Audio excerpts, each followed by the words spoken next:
Because you're done or because you don't like the book you're reading right now? Both. Okay. All right, so what we're going to do is a book talk today, but what Dr. Schofield has asked me to do is pick books that are more focused on diversity and books that have characters that are more other characters, right? Not your average white, middle class, Christian, whatever falls under the big umbrella of the majority of the students that go to this school, right?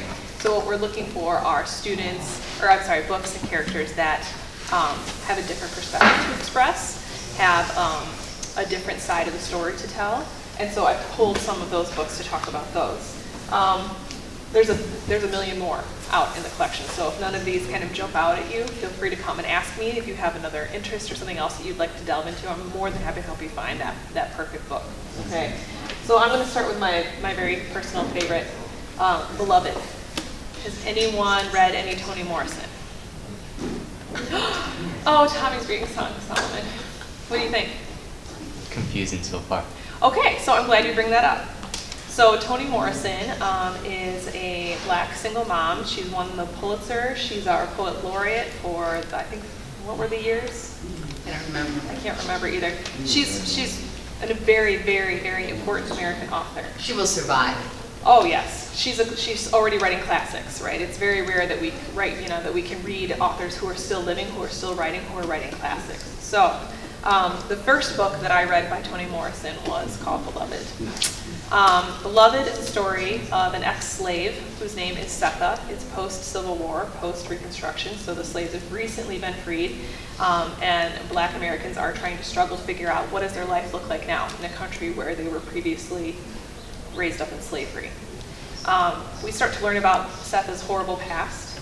She tried to escape several times from her slave owners, and in one attempt during her escape, she was about to be caught, and so she ended up taking the lives of some of her own children because she would rather they be dead than be brought back into slavery. So we open the book. She's living with her surviving daughter and the man who she shares her life with, her partner, Paul D., and they're trying to make it through every day, day to day. It's a struggle. And then a woman appears on her front door. And she says her name is Beloved, and she's very strange. She acts very childish, very infant-like, and she demands that she be taken care of. And what you start to learn is that Beloved could potentially be the reincarnation of her dead daughter, who's come back to kind of haunt Setha and teach her a lesson about her sins and what she did in the past. It's complex. It is also beautiful and rewarding and challenging. There are a couple of there are chapters in here where we leave our family, we leave Setha and Paul D. and Denver, her other surviving daughter, and we go become a group voice. So one of the chapters is an entire slave ship, the voices of every single slave on a slave ship crossing the ocean, and you just kind of have to let her prose wash over you. She's very poetic. And think about that. Have you ever read a chapter wherein the voice, the narrator, is hundreds of people, right? All speaking together. It's very creative, very moving, very powerful, and once you read her, it opens up an eye inside you and allows you to read more complex texts. Toni Morrison was the author that kind of broke that open for me and allowed me to read really, really complex novelists and authors because of her relatability. And even though she was writing in a really, really complex way, it was so beautiful and so touching, it still got through to me. And ever since, I've read everything she's ever written, and I adore every last word. So if you love Beloved, there's another dozen Toni Morrison novels that I can recommend to you. Amazing. Highly, highly recommend. This is maybe in my top 5 favorite books of all time. Okay? Beloved. Amazing. I'm going to recommend it again. Did I recommend to this class Memoirs of a Geisha? So I know Dr. Schofield's going to struggle with this because the author is a white man. So if we're talking about different perspectives, right, it's very interesting that a white man can so completely encompass and become the voice of a young Japanese female geisha. Okay, does anybody know what a geisha is? Anybody know? So the word geisha is literally translated in Japanese to mean artist. Okay, so at the time of the geisha, when in Japan there were many, many geisha entertaining businessmen, their job was to entertain. They were supposed to have developed their talents as singers, as musicians, as artists, as performers, as dancers. Even how you serve tea. And yeah, down to the very, like every last thing you were supposed to do was supposed to be grace and beauty. And that was why you existed. You were like a floating, walking, talking work of art, okay? The really messed up part about it is there was a sexual element to being a geisha. Often these women sold their bodies as well, okay? So what we do is we meet this young woman whose parents have sold her to a house that is going to train her up to be a geisha. What's very different about her is that she has blue eyes, which is unheard of in Japanese culture.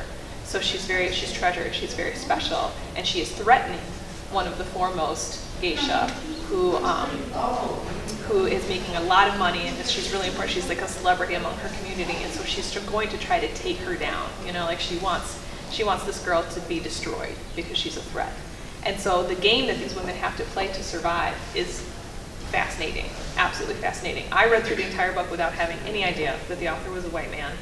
I thought this was a Japanese woman who had been raised up in the culture and did research about being about geisha culture and wrote about it. Unbelievable. Totally, totally transformative. I love this story. There's a great love story in it. There's mystery, there's intrigue, there's betrayal. Stop, Dr. Schofield. Not every book is for everyone. I love this book. You guys will love it too. All right. Have I talked about Grasshopper Jungle to you guys? All right, I just want to bring it up again because it's so crazy and so nuts. And the reason it's part of this book talk is that the main character, we know, remember? So there's an alien explosion where giant grasshoppers are eating everyone and having lots and lots of grasshopper sex to make more giant grasshoppers to eat more people, right? It's like a big apocalyptic, crazy alien story. What makes it interesting, what makes it another book, is that the main character has a girlfriend, but he may also be in love with his best friend, who's a guy. And he's really, really struggling with that because he loves his girlfriend, but he also loves his best friend. And he isn't, so it's just one of the most interesting juxtapositions. There's this insane alien apocalypse happening, and our main character is struggling with like, well, maybe I'm into dudes. You know, like I don't know, you know? So it's just such an interesting way to set up those two things happening. I've never seen it happen before. And it was such an enjoyable read because it was so different from anything that I've ever read. So I think you guys would really, really like it. Grasshopper Jungle, highly recommended. Has anybody read any Jhumpa Lahiri or heard of her? No? Okay, she is an Indian author. She has won the Pulitzer Prize herself for her short story collection called The Interpreter of Maladies, which was amazing. But basically what she writes about a lot is like that interface between the old world and the new world. So she herself was a first-generation Indian immigrant. Her parents were born and raised in India, and I think she herself was born in India and then brought over here at a very young age. So she's raised up in Western culture and has parents who belong to the Indian culture, and that clash is what she writes about a lot. So The Namesake is a really, really interesting story. Our young main character, Gogol, hates his name. He thinks it's embarrassing. It's not Western. He can't fit in. He doesn't look like anybody else, and his name is Gogol, right? It's a very, very Indian name. So what this is about is if you guys have ever kind of pushed against and fought with your parents about a different cultural aspect between something that they grew up with that's so different from what you're used to, it's magnified in the story because Gogol wants to date whoever he wants. He doesn't want to have an arranged marriage. He wants to go to school wherever he wants to go. He doesn't want his parents to make these choices for him. And they're coming from a world wherein that's normal. That's what you do. So he's constantly pushing back against. I love there's one scene in here where his girlfriend's name is Max, and his mother can't understand why his girlfriend has a boy's name, and she can't get past it. And so he has to have conversation after conversation after conversation with her about how, no, it's Maxine, it's short for Maxine. Well, why would she ever want to be called Max? That's a boy's name. So he's constantly pushing back against his parents. What culture is Indian? Indian culture. Yeah. Very, very interesting. Loved this book. They made a movie out of it too. It was so good. Joy Luck Club. Has anyone read this? Amy Tan. Oh, it's so good. It's so good. So what we do is we are following 8 women, okay? 4 women who were born in China, raised up in China, had lives in China, and then emigrated over to the States and had 4 daughters in America. So very much like Jhumpa Lahiri, she likes to play with that pull between the immigrant life, the old world, and the new world. What's fascinating about this book is that you really, really, really get to delve into the lives that happened to the lives of the women who came from China, what happened to them in China, and some of the things they've gone through, the war that they've seen. Some of them were forced into marriages, some were raped. It was a very, very challenging world to grow up into as a woman. And then when they come to America and they have their children, and their children's complaints are, well, like, why can't I have the sneakers I want? Why can't, their concerns seem frivolous to these women, and they're struggling with their daughters because they can't connect in that way. And so it's very moving. I cried through the whole thing. I'm not even a crier, but I cried through this book because it was so touching, and it was so closely echoing with even just I've struggled with my mom in similar ways. And so love this book. She's written a bunch of other stuff too. If you're interested in Amy Tan, if somebody grabs this and you want something similar, she's done quite a bit, and she's got such a beautiful voice, just like Toni Morrison, very poetic, very beautiful prose that just kind of keeps you like in this world. And it's really, really beautiful. I loved this book. She gives me a lot of insight into the culture that I would have had if I hadn't read her. Yes, I mean, exactly. it made me re-see it. Like a lot of historical fiction, you read that book and you go, oh, now I know everything about, post-industrial London, because I read a book placed in that time. She does that. She brings you back to China, and she teaches you quite a bit about the culture. It's really, really fascinating. I pulled all of these. I have not read all of them. I've read one. But the Sarah Waters series, it's not so much a series because you can read them out of order. They're all kind of their own little stories. But what's so cool about her is that her characters, it's mostly historical fiction. It's mostly Victorian.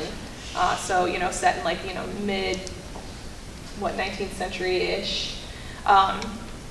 She often writes about creepy things, like murder or hauntings or things like that. But what also is always happening in her stories is that her characters are gay. A lot of them are gay. This particular one that I read, The Fingersmith, our young heroine is raised up as an orphan. She escapes an orphanage and she joins a team of petty thieves they call fingersmiths, right? And so she has all of these skills. She's a pickpocket and she can, make her living in that way. She meets a man named the Gentleman. He's a con artist, and he convinces her that if she goes and works in the home of one of these rich heiresses and helps him to seduce the heiress, he will share the fortune that he gets with her. She owes a lot of people money. She owes a lot of people a lot of things, and so she's torn, and she decides to help him. And when she starts to go into this home and get to know this woman that they are going to be swindling, things start to get really, really complicated. And it was really, really, really well written, really dark, really funny in a lot of places, and just fascinating. And what I love about Sarah Waters is that the fact that her characters are gay is incidental. It's not what the book is about. Whereas you have, Simon versus the Homo sapiens, or Perks of Being a Wallflower. The fact that the characters are gay is really, really important to the plot. That's not happening here. The characters are simply gay. Other things are happening. Their characters just happen to be gay. So loved these stories. I haven't read the rest of them, but even just looking at, it's killing me because right now I'm reading a book with Dr. Schofield that I don't want to be reading because it's very emotionally challenging. I want to pick up the rest of these and read them because I love this. Well, then we got to finish that book over spring break. I would love it if any of you grab the other ones. If you want to let me know what you think of them, I'd love to hear about them. Okay. Any questions about any of the books? Remember, I have tons more that I just didn't pull. This is just a really quick You guys, book what you're talk. trying to see is from other. That's our challenge. And I'm telling you, it does create all kinds of insights. You're just like, wow. Yeah. And I found after I started reading outside my comfort zone, outside my own personal experience, I preferred it so much more. These were worlds that I didn't know nearly as much about, and so therefore it was that much more interesting to me. Like Amy Tan comes from a culture where they believe in ghosts. Right. And that's that magical Spirits. realism. Yeah. Do you know what I mean? And we don't have that really in our white, culture. But so does Toni Morrison. I mean, there's things there that we don't see. Right. So be open. Go find books. This is like gym class before now. They're all bloopers. I really couldn't, honestly. It was hard for me to pick which one I wanted to read. So The Little Stranger was about